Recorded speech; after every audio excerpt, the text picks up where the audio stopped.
right, guys, you got it. Fire away. Coaches talk about this defensive effort tonight. Y'all did an incredible job, forced them into 35 turnovers, had a total of 19 steals. Yeah, it's what we've been doing all year. I mean, we're defending extremely well. We're putting pressure on the ball. Now, we didn't force all 35. There were some unforced turnovers, but I thought we did a really nice job of picking the ball up early, creating some defensive tempo. And then what happens is when you are forcing some early and doing a nice job, then all of a sudden you might make a pass a little quicker than you want to, and then that's unforced turnover. But overall, I thought we did a really nice job. Not having Noriko and Mikasa off the bench today, what kind of adjustments did you have to make there, especially at the last minute? Well, it was just we're sitting here just trying to make sure we get our kids prepared to play. They're going to have to probably play some more minutes, and it was nice to be able to jump out like we did and get that lead that we had there at the end of the first half, because then that takes a little pressure off you, and we were able to spread out a lot of minutes. So I was really pleased to be able to get as many kids as many minutes as we did. Especially when you're looking at Haley played 25, Emily played 25, Chelsea played 25, Key 24. So it's not like anybody had to play 34 or 35 minutes. Do you expect either one of them possibly be back Sunday? No, I do not. So, but they'll be back the following week. Yeah, Jeff, I guess with so much that your defense did, it was kind of almost easy to overlook the shooting. But was the important thing that you were able to create so many chances on the offensive end? Yeah, we did a really nice job. Now, the problem was in the first half, we ended up with 32 points off of their 35 turnovers. So, 1 for 1 is a pretty good, ratio. But in the first half, I think we had like 7 points off of their 20-something turnovers, where it's, we didn't really convert them. I mean, we had turned them over, what was it?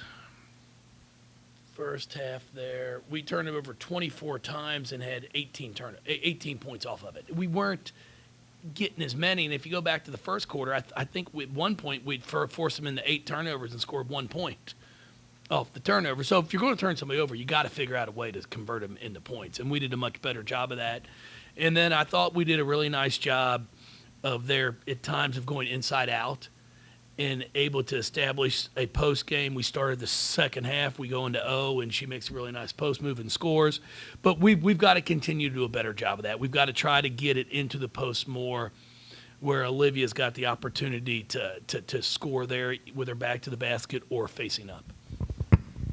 Coach Miami next on Sunday. Some of the things that you know about them, some of the things you'll be ready for against them. I don't know anything yet. I mean, they've been on pause since, I think, December the 12th. I think tonight's their first game.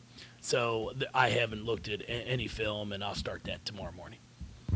Jeff, Emily was 3 steals away from a triple-double tonight. Do you see her versatility just growing and growing throughout the season? Yeah, she's special. It's really neat to watch what she can do defensively. Again, there was another fast break for them where Emily gets a hand on it, and we end up getting a steal and turning points for us into what could have easily been a layup for them. And she's done that several times throughout the year. M uses her length. As I've said, she reminds me of Angel in ways of she baits people into throwing passes and then takes them. The steal on the horn set that they had that led to a layup for there in the first half. It's just it's an instinct play. It's baiting someone to throw it, and as it's in the air, she makes a break on the ball.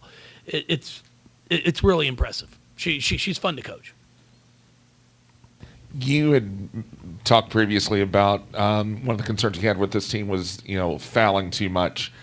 Pittsburgh came into this game, I think one of the top teams going to the free throw line. You hold them to only 15 free throws this game.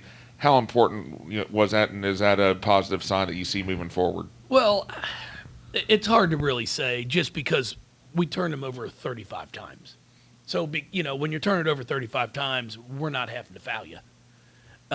So we'll see where that goes as we continue to play, because teams that are going to drive it, we've got to continue, because there were times when we fouled where somebody drove and we slapped down. We've just got to be more disciplined to try to make people score over us. And then when they do shoot it, go straight up, which we did several times during that game where we went straight up, turned and boxed out, which I was really impressed with the growth from that area. Coach, was it the special emphasis on free throw practice this week, or the push-ups that you and Beth had to do that inspired them to go 17 out of 18? Well, you know what? We actually shoot free throws well. It was just a game at Tech where it gets contagious. You know, you can't make a shot in the first half. You can't first quarter, first half. You miss free throws. It just happens. But again, the one thing I'll say about this team, and I'm hoping it's going to continue, is no matter how we perform offensively, it's not impacting us at the defensive end. We're really a really mature team in that aspect, which is impressive to see, because I've coached a lot of teams in the past where if you're struggling offensively, then you become bad on defense because you're frustrated. And we have not let any of our offensive struggles lead to us being bad at the defensive end. Did you kind of play the pace that you wanted, at the start? I mean, the turnovers or opportunities aside, you feel like you all kind of played the pace you wanted, maybe a little too fast at times? Well, we're trying to pick some things up. We're trying to score the basketball a little bit quicker, get shots earlier within the shot clock, good shots. But we just had some unforced turnovers ourselves there in that first quarter.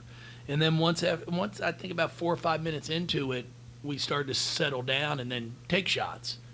And like I tell our kids, when we take uncontested shots, we shoot it at a pretty good clip. I mean, I think we were 11 for 18 on layups at one point in time. So it's like, guys, we just got to finish some layups. We make layups, and now all of a sudden you're shooting close to 50%.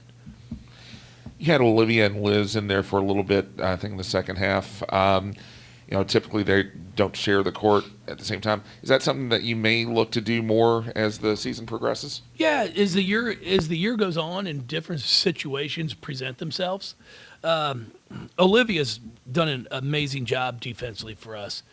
She's able to switch onto a guard. It doesn't bother her. She's got such great footwork that she can guard a guard if she needs to. And Liz does a really nice job of anchoring the post for us.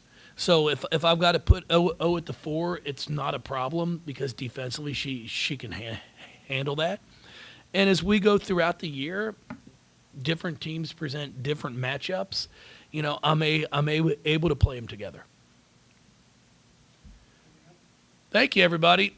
I appreciate y'all coming out in this weather. How much is it still snowing? Nick.